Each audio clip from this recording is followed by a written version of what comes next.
கோவை கணபதி பகுதியில் டிஎன்டிவி தமிழ் ஊடகம் மற்றும் கணபதி தமிழ்ச்சங்கம் இணைந்து நடத்திய உள்ளரங்கு கருத்தரங்கம் நிகழ்ச்சி நடைபெற்றது.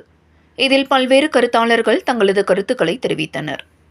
கோவை கணபதி பகுதியில் டிஎன்டிவி தமிழ் ஊடகம் மற்றும் கணபதி தமிழ்ச்சங்கம் இணைந்து நடத்திய உள்ளரங்கு கருத்தரங்கம் நிகழ்ச்சி நடைபெற்றது.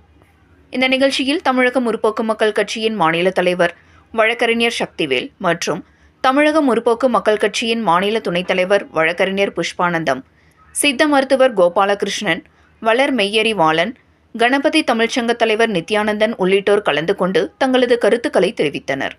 இதில் சித்த மருத்துவத்தின் வளர்ச்சி மற்றும் வீழ்ச்சி எனும் தலைப்பில் சித்த வைத்தியர் கோபாலகிருஷ்ணனும் இபாட் கார்டுவெல் தமிழுக்கும் தமிழர்களுக்கும் வழிகாட்டினாரா அல்லது திசை திருப்பினாரா என்ற தலைப்பில் வழக்கறிஞர் சக்திவேலும் தமிழர்கள் தவறவிட்ட கலைகள், இலக்கியம், பண்பாடு, மெய்யறிவு, வரலாறு ஆகிய தலைப்புகளில் வளர் மெய்யறிவாளனும் தங்களது கருத்துக்களை தெரிவித்தனர். இந்த கருத்தரங்க நிகழ்ச்சியில் கணபதி செல்வம், சுந்தர், கருணாகரன், முத்துச்சாமி, குமார் உள்ளிட்ட பலர் கலந்து கொண்டனர் என்பது குறிப்பிடத்தக்கது.